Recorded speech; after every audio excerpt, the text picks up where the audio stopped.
Hola, donde quiera que usted se encuentre, estamos aquí y ahora para considerar la parte número 137 de nuestra serie Inminente Arrebatamiento y Consagración Personal. Dios, en el nombre de nuestro Señor Jesucristo, te agradecemos profundamente esta oportunidad donde nosotros nos informamos acerca de todo lo que corresponde a nuestra salvación y a nuestra preparación hasta que lleguemos al lugar excelente que tú tienes para nosotros, aunque mientras estemos de este lado del cielo, también nosotros podemos enfocarnos en la excelencia, porque tu Espíritu Santo siempre nos guía independientemente de las circunstancias, lo cual te agradecemos mucho.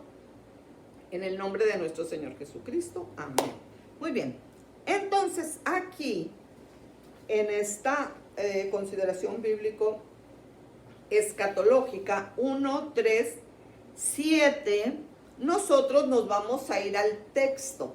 Acuérdense que en la 136, pues nosotros estuvimos viendo lo relativo a un panorama de la Biblia, pero ahora en esta, que es la 137, nos vamos al texto, y aquí, por los derechos de autor, bueno, yo tengo que decir exactamente cuando use algún material ajeno, bueno, que es propiedad intelectual de alguna otra persona, yo lo iré haciendo como corresponda, pero lo que tengo que decir de entrada, de acuerdo a las normas del copyright, es decir, que de manera preponderante, de manera inflexiva, yo voy a estar citando al doctor Wilfredo Calderón, básicamente en dos obras que él publicó. Él ya está en el cielo, viendo la realidad de todo lo que nos dejó escrito, ¿verdad? Qué bendición.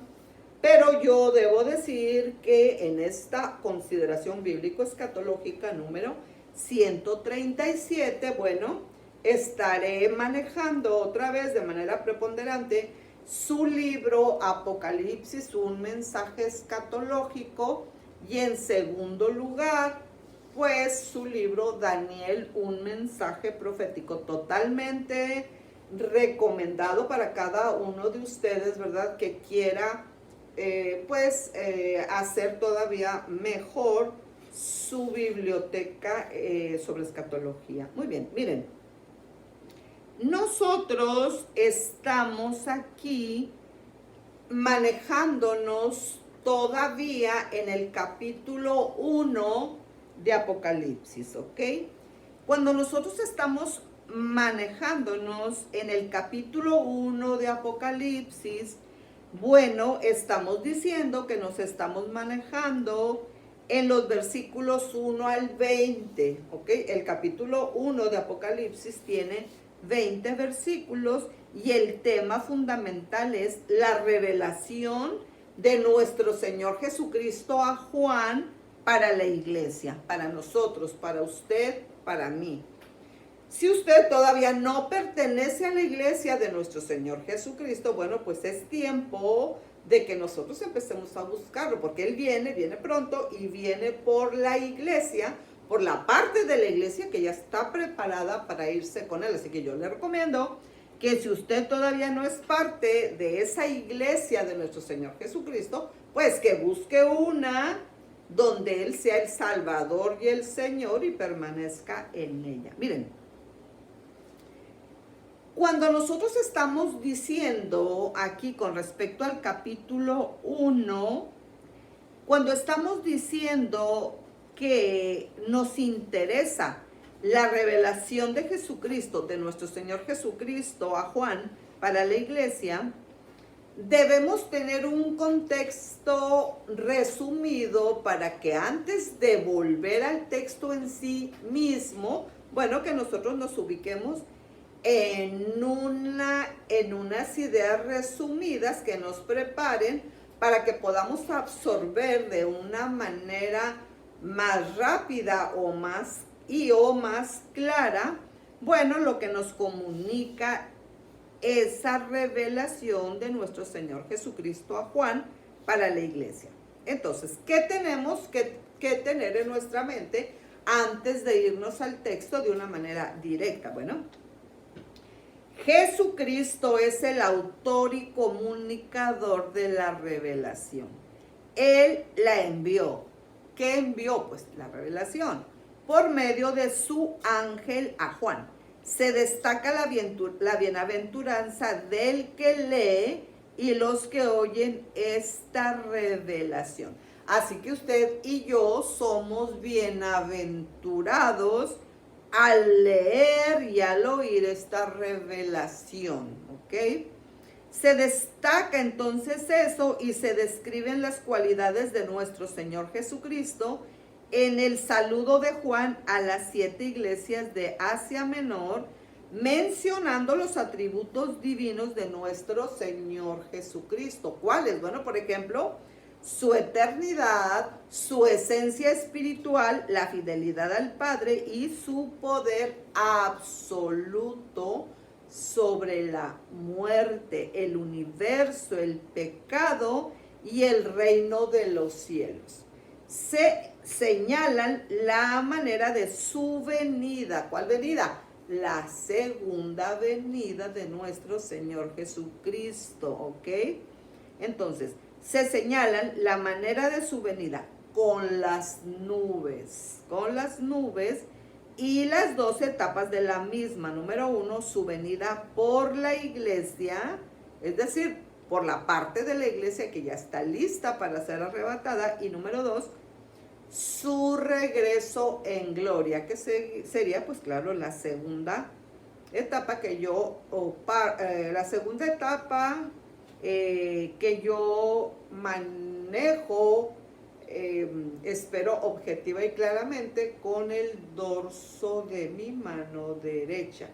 Inminente arrebatamiento, primera fase de la segunda venida de nuestro Señor Jesucristo. Inminente arrebatamiento. Y segunda fase, segunda parte, pues la segunda venida de nuestro Señor Jesucristo propiamente dicho. Segunda fase de la segunda venida, porque aquí obviamente Él sí va a tocar la tierra, mientras que en las nubes, va a jalar, permítanme usar esa expresión coloquial, como si fuera un imán gigantesco a toda la parte de la iglesia que ya está lista para ser arrebatada, como si fueran clavitos así, de esos que pueden ser jalados por un imán. Ok, bueno, es una manera ilustrativa de decirlo, ¿ok? Entonces, se señalan la manera de su venida con las nubes y las 2 etapas de la misma. Su venida por la iglesia y 2, su regreso en gloria, ¿ok? Se señalan las 4 cosas que Juan tenía en común con sus lectores, o sea, con los lectores del Apocalipsis, y se describe el destierro del apóstol a la isla de Patmos, a 60 kilómetros de Éfeso en Asia Menor. Se analizan las características divinas de nuestro Señor Jesucristo en el capítulo 1, versículos 13 al 16 y su señorío. Claro que sí, en el capítulo 1, versículos 17 al 20. Entonces, finalmente se discute el simbolismo de las estrellas y los candeleros de la visión de nuestro Señor Jesucristo glorificado. Entonces, ahora sí vamos al punto donde nosotros quedamos, y aquí, a la vez que vamos a entrar a este asunto de los efectos de la segunda venida de nuestro Señor Jesucristo, ¿ok?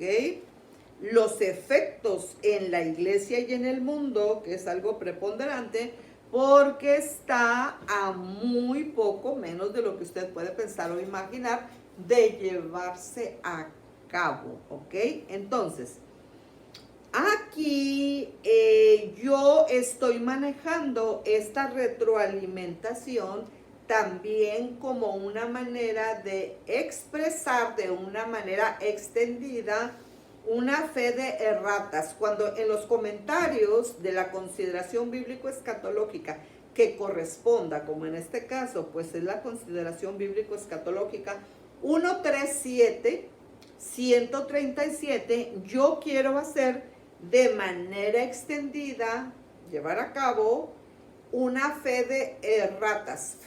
No es de ratas como los animalitos tan feos. No estoy hablando de ratas, estoy hablando de erratas. Una fe de ratas tiene que ver con un asunto que fue vertido públicamente sobre el asunto que se indique, y entonces allí una persona, por ejemplo yo, cuando estoy publicando y que yo reviso lo que he publicado, entonces yo me doy cuenta, como les digo, que todos tenemos más errores o más defectos de los que nos gustaría aceptar. Bueno, entonces lo que yo hago, debo confesar que a veces no he tenido el tiempo de hacerlo, y entonces digo, bueno, lo voy a hacer a la brevedad posible, pero sí confieso que a veces se me ha pasado por lo que ustedes quieran y manden, pero en este caso lo voy a hacer aquí. Y para hacerlo primero tengo que hacer un breve repaso, lo que tomé como conclusión en la parte correspondiente. Bueno, ahora lo voy a tomar como introducción y ahí sencillamente voy a realizar la fe de erratas, ¿ok? Muy bien. Efectos de la segunda venida de nuestro Señor Jesucristo en la iglesia y en el mundo. ¿De que hay efectos? Claro que sí, y son mega efectos. No estamos hablando de cualquier cosa. Por la manera en que se predice este evento, es fácil deducir que se refiere a las dos etapas del regreso inminente de nuestro Señor Jesucristo, pero con mucho más énfasis en su revelación o manifestación, lo que nosotros llamaríamos la parucía. Aunque no es domingo, bueno, pues ahí va una palabra dominguera, ¿verdad? Entonces, con mucho más énfasis en su revelación o manifestación, es decir, la parucía. Se debe tener en cuenta que en este versículo que está ubicado, que es el versículo 7 del capítulo 1 de Apocalipsis, se habla básicamente de tres acontecimientos fundamentales. El primero, bueno, claro que sí, está relacionado con el versículo 7 del capítulo 1. Aquí el apóstol anticipa que nuestro Señor Jesucristo vendrá con las nubes. Entonces nos estamos enfocando en la manera de su venida.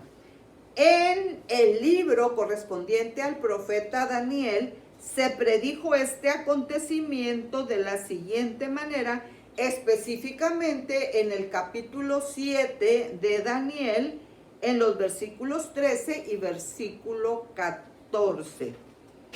He aquí, con las nubes del cielo venía uno como un hijo de hombre, que vino hasta el anciano de días, y le hicieron acercarse delante de él, y le fue dado dominio, gloria y reino, para que todos los pueblos, naciones y lenguas le sirvieran.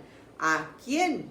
A nuestro Señor Jesucristo. Estamos hablando del capítulo 7 de Daniel, versículos 13 y 14. Juan estaba presente el día en que nuestro Señor Jesucristo fue alzado, y le recibió una nube que le ocultó de sus ojos. También escuchó, igual que sus compañeros, la explicación que dieron los ángeles implicados. Este mismo Jesús que ha sido tomado de vosotros al cielo. Estamos hablando de la ascensión.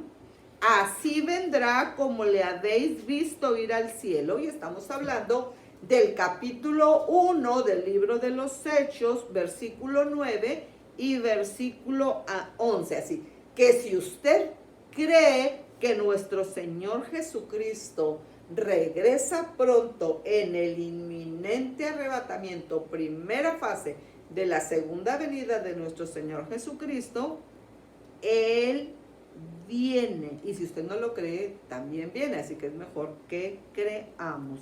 Hechos 1 del 9 al 11. Pero estamos diciendo que se debe tener en cuenta que en este versículo, el 1:7, se habla de 3 acontecimientos. Entonces, el primero de 3, pues, es la manera de su venida. El segundo tiene que ver con las 2 etapas de su venida. Si usted tiene en su mente este asunto de las 2 etapas de la segunda venida de nuestro Señor Jesucristo, misma que estamos esperando aquí y ahora, los demás datos que se van adjudicando le van a ser mucho más claros. Entonces, en este versículo en particular no se habla de la primera etapa de su regreso. Estamos hablando del inminente arrebatamiento. En este versículo en particular, ¿cuál versículo en particular? El versículo 7 del capítulo 1 de Apocalipsis.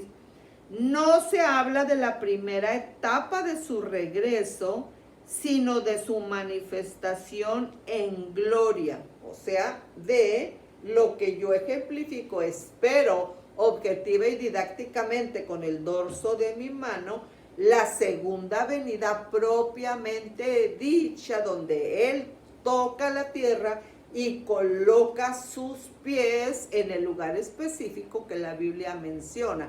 Porque en la primera fase, Él desde las nubes, permítanme hablar coloquialmente, jala a toda la parte de la iglesia que está lista para ser arrebatada. Entonces, la primera etapa será un acontecimiento repentino, ¿ok? Repentino, en el cual nuestro Señor Jesucristo no será visto en la tierra, sino que desde las nubes, allá desde las nubes, dará la voz de mando para que su iglesia, la parte de la iglesia que ya está lista para ser arrebatada, para que su iglesia sea arrebatada para estar con Él. Este acto será realizado por nuestro Señor Jesucristo como ladrón en la noche. ¿Y dónde nos estamos ubicando bíblicamente para afirmar eso? Primera los Tesalonicenses 5:2, segunda de Pedro 3:10, Apocalipsis 16:15. Para atraer a Él a los que estén velando y esperando a su Señor. Por eso la importancia de la consagración personal. Este primer aspecto de su segunda venida es lo que se conoce en las Escrituras como el momento del rapto o arrebatamiento de la iglesia, del griego arpasos o harpasos, como se describe en primera los Tesalonicenses, capítulo 4, versículo 17. Esto sucederá antes de la tribulación, es decir, antes de que dé inicio la semana 70 de Daniel, que consta de 7 años proféticos. Entonces, esto sucederá antes de la tribulación. La naturaleza de la iglesia impide su presencia en la semana 70. Como entendemos la promesa de nuestro Señor Jesucristo en el capítulo 3 de Apocalipsis, versículo 10. Eso lo vamos a analizar más específicamente cuando entremos al asunto de cada una de las cartas que Dios escribió a cada una de las 7 iglesias del Apocalipsis. Muy bien, entonces, estamos diciendo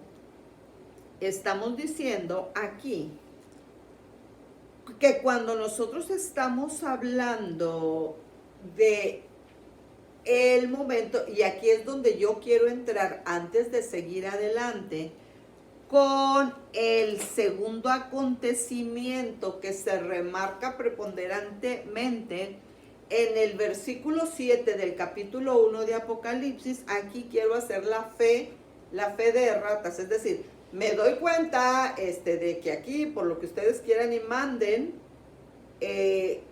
se expuso una idea no clara o no clara totalmente. Es una aclaración también. Pueden ser varias cosas por las cuales se usa una fe de erratas en un trabajo o en una publicación como esta. La fe de erratas tiene que ver exactamente con el asunto del pretribulacionismo, con el asunto de los pretribulacionistas. ¿Quiénes lo sean? Y yo soy pretribulacionista, ¿ok? Quienes lo sean y yo. Entonces, solamente quiero hacer la aclaración por si hubiera quedado no tan clara como a mí me hubiera gustado, de algo muy difícil y muy fácil, ¿ok? Tenemos nosotros 4 teorías sobre el momento en que con todo el favor de Dios se llevará a cabo el inminente arrebatamiento. Entonces está el pretribulacionismo, está el mid-tribulacionismo, está la teoría pre-ira y también está el post-tribulacionismo. Entonces son 4. Entonces aquí la fe de erratas va en la línea de pensamiento que estoy explicando. Es algo muy difícil y muy fácil. Entonces, cuando nosotros hablamos del momento en que se va a llevar a cabo el próximo evento en el calendario profético de Dios, el inminente arrebatamiento, bueno, pues hay 4 puntos de vista fundamentales. A los cuatro, yo les he llamado, como ustedes acaban de escuchar, teoría pretribulacionista, teoría midtribulacionista, teoría preira y teoría posttribulacionista. ¿Ok? Otra vez. Yo y quienes lo sean, soy pretribulacionista. Calderón también es pretribulacionista. Pero lo que quiero decir es, bueno, son varias cosas que necesito hacerlo a estas alturas del partido, a la altura del segundo acontecimiento de 3 que se remarcan en el versículo 7 del capítulo 1 de Apocalipsis. Miren, el momento en que la iglesia será arrebatada muy pronto, bíblicamente podría ser en este momento. Cuando yo estoy hablando de la inminencia del arrebatamiento, lo puedo describir de una manera tan sencilla como esto. Yo tengo aquí una pluma, ¿ok? Entonces yo digo, es inminente que esta pluma, este bolígrafo, como le llame usted, es inminente que este bolígrafo va a caer. Ya cayó. A eso yo me estoy refiriendo con la inminencia del arrebatamiento. Y claro que no me voy a poner a explicar ahorita las más de 300 consideraciones bíblico-escatológicas que ya han sido publicadas, porque en esta serie Inminente Arrebatamiento y Consagración Personal, parte 137, 137, es solamente esa serie, pero hay en las 3 plataformas donde publicamos esta serie, Inminente Arrebatamiento y Consagración Personal, a través de YouTube y a través de Radio Vida Hermosillo en Facebook y a través de Iglesia y Misión también en Facebook. Ya tenemos más de 300 consideraciones bíblico-escatológicas. Entonces, por más de 300 razones bíblico-escatológicas, yo, y bueno, quienes lo sean y yo, somos pretribulacionistas, pero sin ser insensata, yo estoy diciendo aquí que tan teoría el pretribulacionismo, como tan teoría el midtribulacionismo, como tan teoría el rapto preira y como tan teoría el posttribulacionismo. Entonces, aquí la fe de erratas, por si algo hubiera quedado oscuro, no queremos nada oscuro y queremos todo claro, ahora sí que por obra y gracia del Espíritu Santo, es lo siguiente. Mire, si usted tiene un problema, no importa que sea del tamaño de una millonésima, de una micra, si usted tiene algún problema con alguno de los postulados o de los fundamentos del pretribulacionismo, pues vamos a decirlo así. Vamos a decirlo así, como aplique y en la línea de pensamiento que aplique, pues no hay problema. Como aplique y en la línea de pensamiento que aplique. ¿Por qué? Bueno, porque lo que es esencial,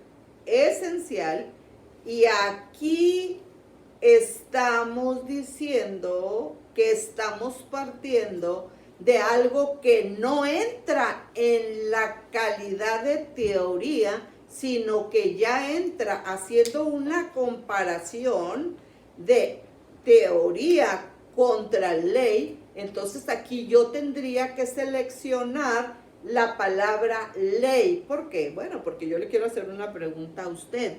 Y le digo porque yo ya lo he citado anteriormente. Accidentalmente, vamos a decirlo así. Yo vi un comercial donde se decía que el señor Elon Musk, que es si no el hombre más rico del mundo, es uno de los hombres más ricos del mundo. Entonces él dijo, como les digo, yo lo vi, vamos a decir accidentalmente, yo lo vi y entonces él dijo que él no era humano, él dijo que era un alien. Yo no sé si él estaba bromeando o no estaba bromeando, tampoco es que me importe mucho. Lo que yo estoy diciendo es que si él es un alien, bueno, este mensaje y esta serie y esta consideración bíblico-escatológica no es para él, esto es para humanos como usted y como yo. Entonces, hecha esa aclaración, entonces yo le hago a usted una pregunta y también me la hago yo. Como humanos, ¿usted podría morir en esta fracción de segundo? Claro que sí. Respetuosamente, usted podría morir en esta fracción de segundo y claro que yo también, porque nosotros usamos una frase que dice, ay, pues es que el día de mañana nadie lo tiene seguro, y eso es correcto, pero yo iría más adelante, yo diría, el próximo segundo Nadie lo tiene seguro, porque a usted, ¿quién le dijo que si ahorita son las 2 de la tarde, usted va a estar vivo para las 3 de la tarde? Bueno, a mí nadie me lo ha dicho. Así que ni siquiera el resto del día lo tenemos seguro, claro que no. Entonces, cuando yo digo que en función de nuestra mortalidad, en función de la verdad inflexiva de que nosotros podríamos morir en esta fracción de segundo, entonces sobre esa verdad, sobre esa ley, ¿ok? De que usted y yo, como simples mortales, podríamos morir en esta fracción de segundo, entonces yo tengo que decir la idea subsecuente.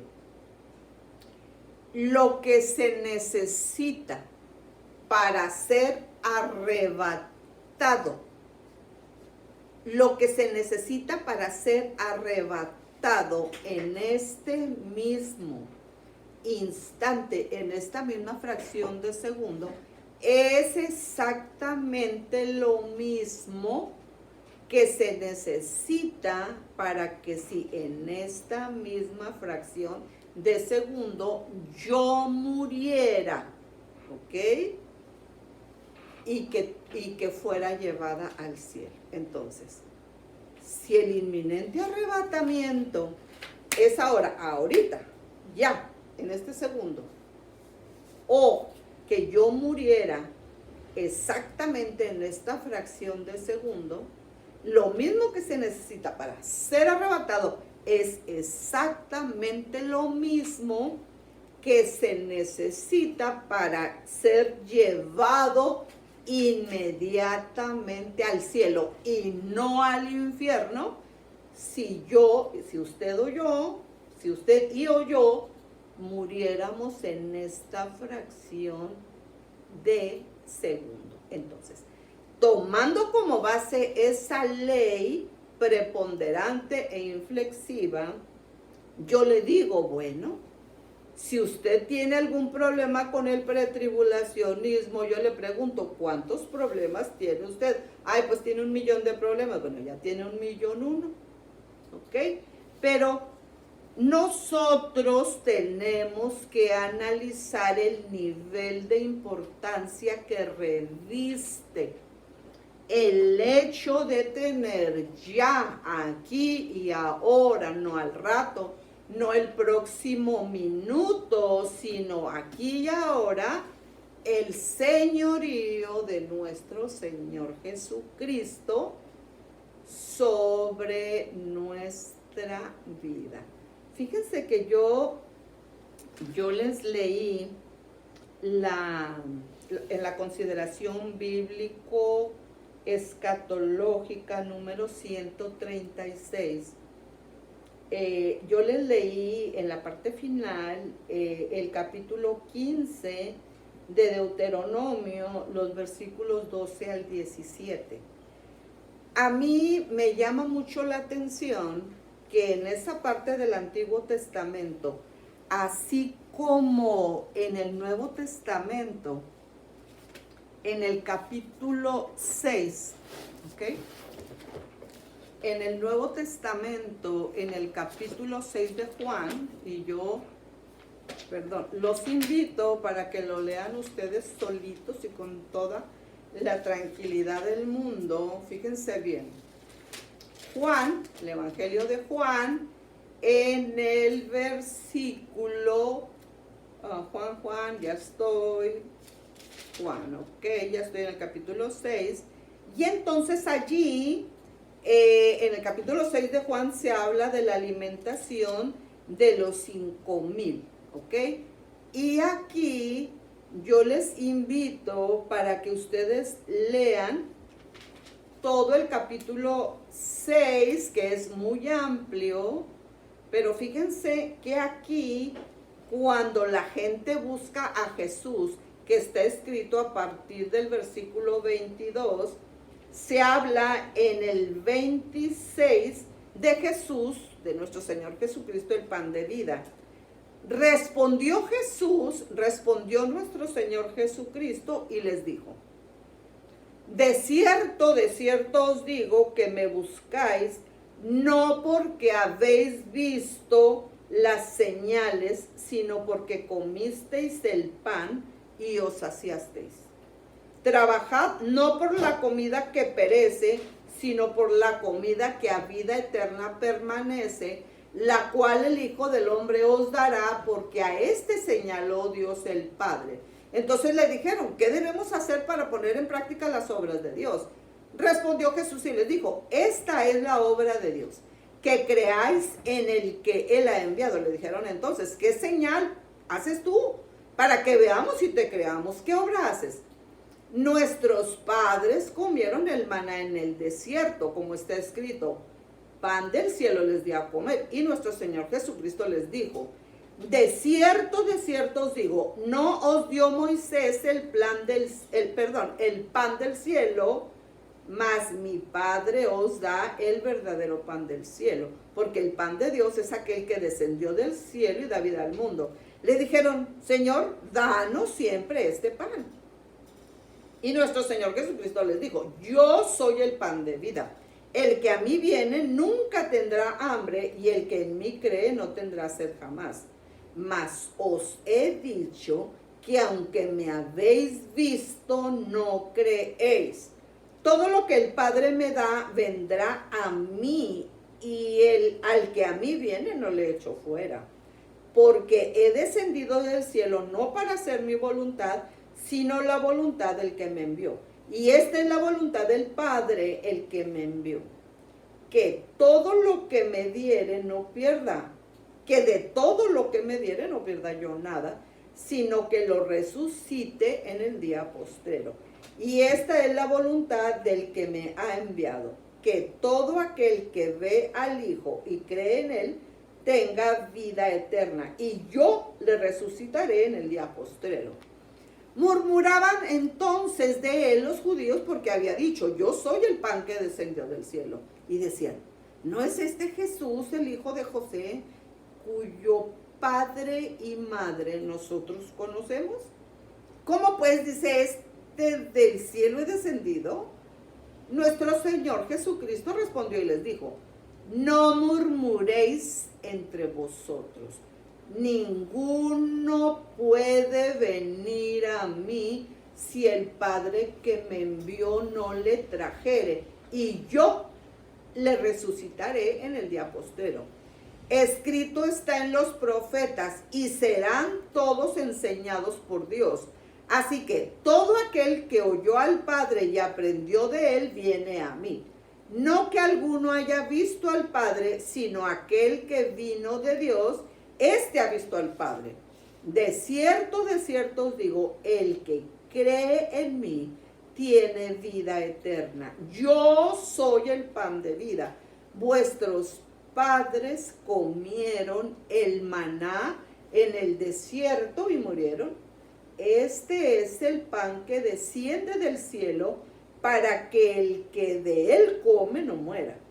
Yo soy el pan vivo que descendió del cielo. Si alguno comiere de este pan, vivirá para siempre. Y el pan que yo daré es mi carne, la cual yo daré por la vida del mundo. Entonces los judíos contendían entre sí, diciendo: ¿cómo puede éste darnos a comer su carne? Jesús les dijo: de cierto os digo, si no coméis la carne del Hijo del Hombre y bebéis su sangre, no tenéis vida en vosotros. El que come mi carne y bebe mi sangre tiene vida eterna, y yo le resucitaré en el día postrero. Porque mi carne es verdadera comida y mi sangre es verdadera bebida. El que come mi carne y bebe mi sangre en mí permanece, y yo en él. como me envió el Padre viviente y yo vivo por el Padre, así mismo el que me come, él también vivirá por mí. Este es el pan que descendió del cielo, no como vuestros padres comieron el maná y murieron. El que come de este pan vivirá eternamente. Estas cosas dijo en la sinagoga, enseñando en Capernaum. Al oírlas, muchos de sus discípulos dijeron, dura palabra es esta, ¿quién la puede oír? Sabiendo nuestro Señor Jesucristo en sí mismo que sus discípulos murmuraban de esto, les dijo, ¿esto os ofende? Pues que si viereis al Hijo del Hombre subir a donde estaba primero, el Espíritu es el que da vida, la carne para nada aprovecha. Las palabras que yo os he hablado son espíritu y son vida. Pero hay algunos de vosotros que no creen, porque Jesús sabía desde el principio quiénes eran los que no creían y quién le había de entregar. Y dijo, por eso os he dicho que ninguno puede venir a mí si no le fuere dado del Padre. Desde entonces muchos de sus discípulos volvieron atrás y ya no andaban con él. Dijo entonces nuestro Señor Jesucristo a los 12, ¿queréis acaso iros también vosotros? Le respondió Simón Pedro, Señor, ¿a quién iremos? Tú tienes palabras de vida eterna. Y nosotros hemos creído y conocemos que tú eres el Cristo, el Hijo del Dios viviente. Jesús le respondió, no os he escogido yo a vosotros los 12, y uno de vosotros es diablo. Hablaba de Judas Iscariote, hijo de Simón, porque este era el que le iba a entregar y era uno de los 12. Bueno, cuando en la consideración bíblico-escatológica número 136, yo les leí para ustedes el capítulo 15 de Deuteronomio, los versos 12 al 17, bueno, hay una conexión entre Deuteronomio 15, 12 al 17 y Juan en el capítulo 6. Y esa conexión yo la quiero traer a colación en algo bien difícil y bien fácil que yo expreso de esta manera. El problema de nosotros los humanos, hablando inclusivamente, es que nosotros, claro que sí queremos a nuestro Señor Jesucristo como Salvador. Todos necesitamos un Salvador, claro que sí, con eso no hay problema. El gran problema de nosotros es que no estoy hablando de una manera genérica. El hombre no quiere a nuestro Señor, donde aplique y en la línea de pensamiento que aplique, no quiere a nuestro Señor Jesucristo como tal, no lo quiere como Señor, pero Él por su propia naturaleza lo es. Entonces, Él en nuestra vida no puede aceptar nada que no sea el señorío. Así que yo lo expreso en el contexto del capítulo 6 de Juan, en base a un escrito que yo hice hace años y que yo le titulé Una novia interesada o una novia enamorada. La gran mayoría tiene la tendencia a ver en nuestro Señor Jesucristo, a nuestro Señor Jesucristo por interés. Dios es un Dios inmensamente rico. Él es el dueño de todo. Y yo digo que los millonarios y que los archirrecontra supermillonarios tienen un problema. Que, sin tratar de ofender, ¿verdad? Que en cierta manera,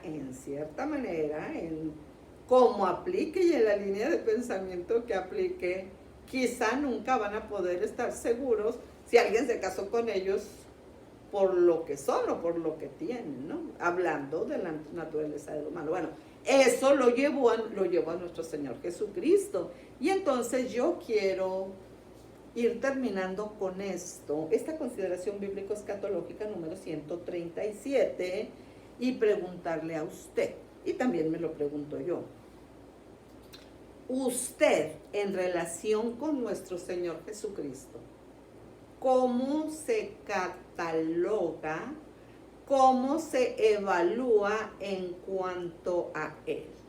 Usted es una novia enamorada de nuestro Señor Jesucristo, o usted es una novia interesada que solamente le interesa, o bueno, le interesa preponderantemente lo que puede recibir de Él, o cuánto Él quiera y o pueda compartir su riqueza con usted. Entonces, yo digo esto haciendo la conexión, y yo le invito para que usted se tome el tiempo de leer el capítulo 15 de Deuteronomio, de los versículos 12 al 17, y luego que lea el capítulo 6 de Juan de una manera completa. Y que si usted hasta ahorita no había meditado eso, pues medítelo. La gente que muy pronto va a ser arrebatada en el inminente arrebatamiento, el próximo evento en el calendario profético de Dios, y la gente que ahorita mismo alrededor del mundo está muriendo, ellos inmediatamente al cielo o al infierno. ¿Por quién viene nuestro Señor Jesucristo muy pronto? En la primera fase de su segunda venida, el inminente arrebatamiento. Nuestro Señor Jesucristo viene por una novia enamorada. La novia interesada es la parte de la iglesia que se va a quedar aquí, porque Él sí sabe, Él sí puede, porque Él es Dios, saber quién es la novia enamorada y quién es la novia interesada. Un archirrecontra supermillonario de este mundo, aunque tenga millones, no tiene la manera de saberlo porque no es omnisciente, pero nuestro Señor Jesucristo es Dios y Él sabe no solamente lo que tú piensas, sino sabe lo que intentas pensar. Así que yo te recomiendo que si tú honestamente te clasificas como una novia interesada, que te cambies el chip y que ahora tú vengas a ser una novia enamorada, que ames a nuestro Señor Jesucristo por lo que es y no por lo que tiene.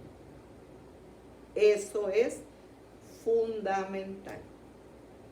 Más pronto de lo que nosotros imaginamos,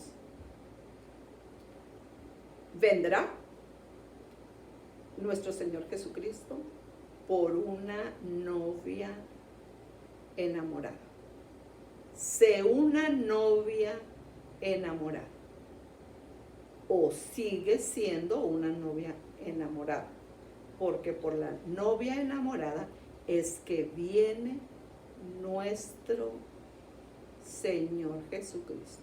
Y termino ahora con la frase: una persona que voluntariamente decide no consagrarse a nuestro Señor Jesucristo, de acuerdo a como lo estipula, como lo marca el Espíritu Santo, automáticamente empieza a consagrarse a Satanás. Y ese Satanás no le conviene a nadie. Así que yo termino con una invitación, que es esta: consagrémonos, sigámonos consagrando a nuestro Señor Jesucristo. Ese es el acto de aquí y ahora que tiene una repercusión total para la vida eterna, y claro que sí, también mientras estamos de este lado del cielo. Muchísimas gracias por el favor de su atención, y si el Señor no ha venido, pues nos veremos la próxima semana. Dios les bendiga. Como siempre, un privilegio.